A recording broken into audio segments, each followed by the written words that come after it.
I stared at the text on my phone. You're not invited. That was all. No explanation, no hesitation, just 7 words that burned like acid. I had wired over $100,000 to fund her wedding. The venue, the flowers, the catering, even her designer gown. Every detail she had dreamed about since we were kids. Paid for by me. And now, just days before the wedding, she cut me out with the cruelty of a blade. I didn't respond. I didn't call. I didn't beg. I just sat there, silent, staring at the screen, and smiled. When we were little, I used to defend her. Our parents worked long hours, and she clung to me like a shadow. I'd share my snacks, my clothes, even my allowance. She'd cry, and I'd wipe her tears. She'd laugh, and I'd laugh louder, just to keep her happy. But somewhere along the way, she learned that I was her safety net, that I would always give, that my loyalty had no price. She mistook love for weakness. The betrayal didn't come all at once. It was in the small jabs first. God, you're so uptight. Don't you get tired of working all the time? She's successful, but she's alone. I brushed it off. Family fights, I told myself. Harmless words. But the shift was there. She was becoming entitled, spoiled by my sacrifices. When her fiancé proposed, she called me first, not to share her joy, but to ask for money.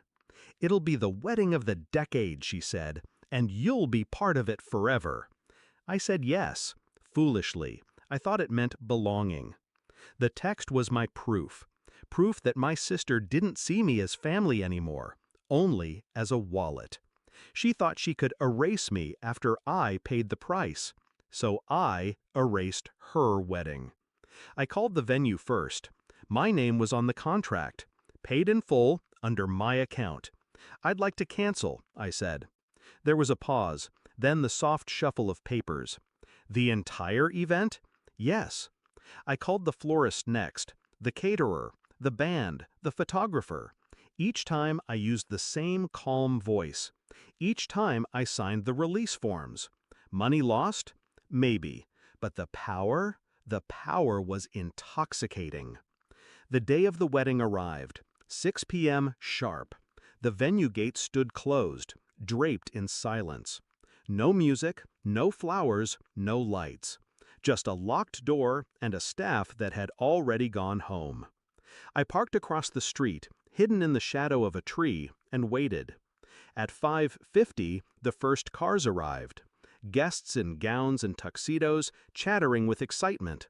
Then confusion. Then irritation. By 6:15, my sister's limousine pulled up.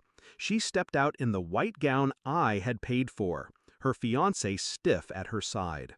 Her face froze when she saw the darkened building. She stormed to the door, pulled at the handle. Nothing. She banged on it, shouted at the staff who weren't there. I could almost hear her voice cracking. I watched as her guests began whispering. Phones came out. Pictures, videos. The wedding of the decade unraveling in real time. By 6:30, she was in tears. By 6:40, her fiancé was red with embarrassment. By 6:45, their perfect night had turned into public humiliation. And then, my mother arrived. Late, as usual. She looked around, bewildered, until she saw me leaning against my car. "Why is everything locked?" she demanded. "Ask her," I said, nodding toward my sister. My sister spun around, eyes wild. "You canceled it, didn't you? You evil, selfish!" Her voice broke. She couldn't even finish the sentence. My mother's face hardened. "Who owns this place?" I smiled. Calm, cold, final. "I do." The silence that followed was louder than any scream. My sister's face drained of color. My mother's lips parted in shock. My brother-in-law looked at me like he'd just realized he married into the wrong family. For once, I didn't explain myself. I didn't justify. I didn't apologize. I just walked away. left them in the ashes of a dream they built on my generosity and destroyed with their greed.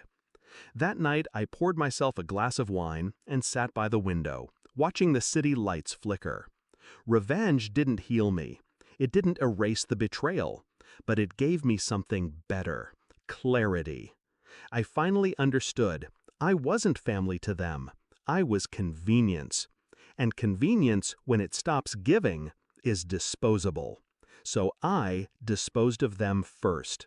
And as I closed my eyes, I realized something. I didn't lose a sister. I lost a parasite. And parasites only survive until you decide they don't.